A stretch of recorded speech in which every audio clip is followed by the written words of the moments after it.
त्याच अनुषंगानं शिवसेनेचं हे जोरदार असं शक्ती प्रदर्शन, प्रचंड अशी शिवसैनिकांची, राज्याच्या कानाकोपऱ्यातून आलेल्या शिवसैनिकांची ही गर्दी आपल्याला अयोध्येमध्ये दिसतेय।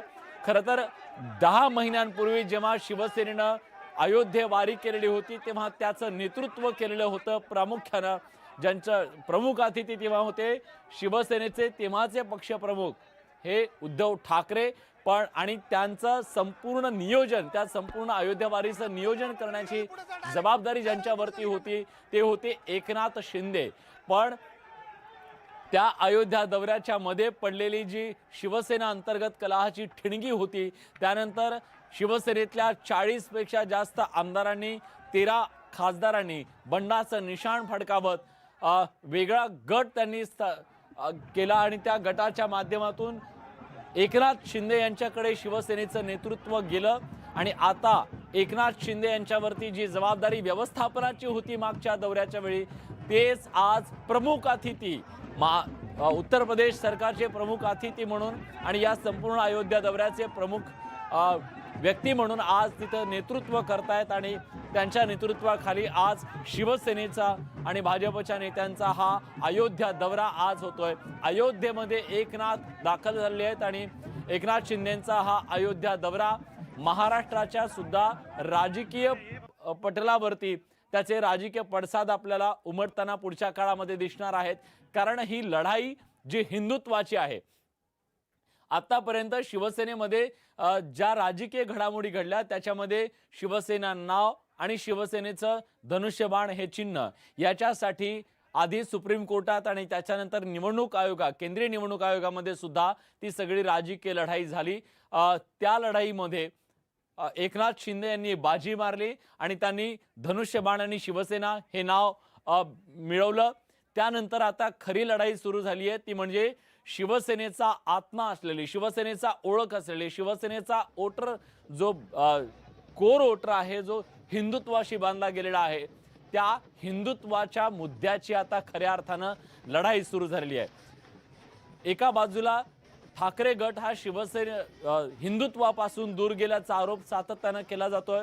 काँग्रेस आणि राष्ट्रवादी जे पुरोगामी विचार ची भूमिका मांडणारे पक्ष आहेत त्यांच्यासोबत ठाकरे गटानं जाण्याचा निर्णय घेतल्याच्या नंतर सातत्यानं त्यांच्यावरती हिंदुत्व सोडल्याची टीका होतीये। आणि त्याच दरम्यान आता प्रखर हिंदुत्ववादी आपण आहोत, शिवसेना प्रमुख बाळासाहेब ठाकरे यांचा विचार पुढे नेण्याची जबाबदारी आपण खांद्यावरती घेतलेली आहे।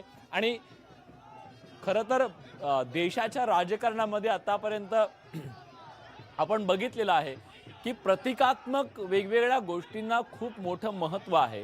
आणि आज प्रतिकात्मकरित्या देशाच्या गेल्या 3 दशकांच्या राजकारणामध्ये हिंदुत्वाचा मुद्दा ज्या अयोध्येच्या प्रभू श्रीरामाच्या राम मंदिराच्या भोवती आपल्याला फिरताना दिसला, संपूर्ण देशाचं राजकारण आणि पर्यायाने महाराष्ट्राचं राजकारण सुद्धा अयोध्येतल्या प्रभू श्रीरामाच्या मंदिराच्या त्या मुद्द्याभोवती, हिंदुत्वाच्या मुद्द्याभोवती आपल्याला फिरताना दिसलं। आणि आता त्याच अयोध्येच्या या रणभूमीवरून रणशिंग फुंकलं जात आहे मुख्यमंत्री एकनाथ शिंदे यांच्याकडून हिंदुत्वाचं। आणि त्यांना साथ देत आहेत ते भाजपचे नेते, राज्यातले भाजपचे नेते सुद्धा त्यांच्या या हिंदुत्वाचा हुंकार जे आज भरतायत त्याला साथ देण्यासाठी त्यांच्या सोबत पोहोचलेले आहेत। ही नैसर्गिक युती जी सांगितली जाते ती एकी कशी आहे हे दर्शवण्याचा सुद्धा प्रयत्न राज्याचे मुख्यमंत्री आणि उपमुख्यमंत्री यांच्याकडून एकत्रितरित्या केला जातोय। खरं तर एकनाथ शिंदे हे आधी दौऱ्यावरती जाणार होते, अयोध्या दौऱ्यावरती, पण राज्याच्या उपमुख्यमंत्र्यांनी सुद्धा आपल्या काही प्रमुख शिलेदारांसह, प्रमुख मंत्र्यांसह अयोध्येला जाण्याचा निर्णय घेतला। आणि आता ही भव्य अशी रॅली अयोध्येमध्ये निघालेली आहे। अनेक दिवसानंतर हे चित्र पाहायला मिळतं की महाराष्ट्रातल्या दिग्गज नेत्यांची अशी भव्य रॅली अयोध्येच्या मध्ये निघालेली, अयोध्येच्या रस्त्यावरती जोरदार असं शक्ती प्रदर्शन मुख्यमंत्री एकनाथ शिंदे आणि उपमुख्यमंत्री देवेंद्र फडणवीस यांच्या माध्यमातून केलं जात आहे। अयोध्येतल्या संपूर्ण रस्त्यावरती बॅनर, झेंडे, भगवे झेंडे याच्या माध्यमातून एक भगवमय सगळं वातावरण करण्याचा प्रयत्न शिवसैनिकांकडून करण्यात आलेला होता।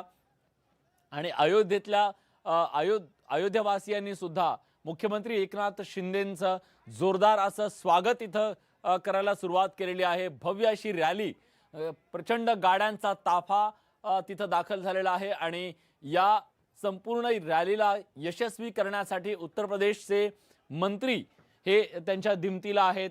मोठ्या प्रमाणात सुरक्षा व्यवस्था सुद्धा ठेवण्यात आलेली आहे आणि राज्याच्या कानाकोपऱ्यातून शिवसैनिक हे अयोध्येमध्ये दाखल झालेले आहेत।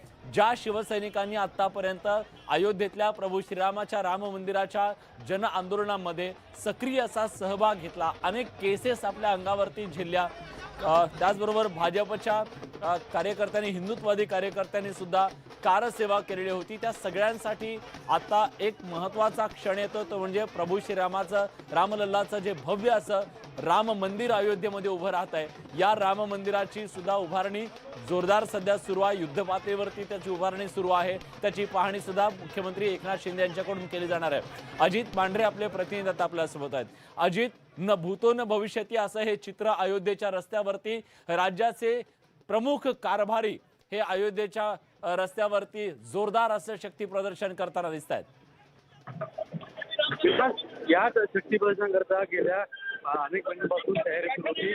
भाजप आणि शिवसेना हे दोन्ही पक्ष इथे एकत्रित स्पष्ट केलं गेलं नव्हतं, पण आता आपण दृश्य जे पाहतो त्याच्यामध्ये भाजप आणि शिवसेना म्हणजे मुख्यमंत्री, उपमुख्यमंत्री आणि त्यांचे दोन्ही पक्षाचे मंत्री जे आहेत ते आमदार सगळे आलेले आहेत आणि या सगळ्या आपण पाहिलं तर एक मोठ्या प्रमाणात उत्तर प्रदेशमध्ये म्हणजे हिंदुवादी राज्यामध्ये ज्या पद्धतीनं शक्तीप्रदर्शन केलं असेल, कुठेतरी ज्या आगामी निवडणुका आहेत किंवा एकनाथ शिंदे यांनी जे सत्तांतर केलंय, सत्तांतरानंतर हिंदुत्ववादी विचाराचा पक्ष हा आम्हीच आहोत, आम्हाला तिथे हिंदुत्ववादी विचाराचे मतदार आहेत किंवा लोक आहेत यांचा आम्हाला कौल आहे अशा पद्धतीने दाखवण्याचा प्रयत्न जो आहे रॅली उत्तर प्रदेशमध्ये उत्तर प्रदेश सरकारच्या सहकार्यानं मोठ्या प्रमाणामध्ये ही जी रॅली आपण पाहतोय ती निघते आहे।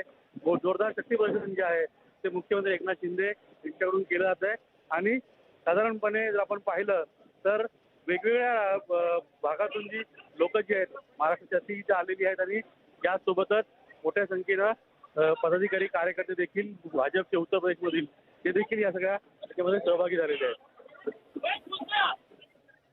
ज्या प्रकारे आता एकनाथ शिंदेंच्या नेतृत्वाखालच्या शिवसेनेनं आक्रमक हिंदुत्वाची भूमिका घेतलेली आहे, शिवसेनेला बदललेल्या राजकीय पटलावरती म्हणजे ठाकरे गटाच्या शिवसेनेला अशा प्रकारची आक्रमक हिंदुत्वाची भूमिका घेणं शक्य होईल का काँग्रेस आणि राष्ट्रवादी सोबत असताना?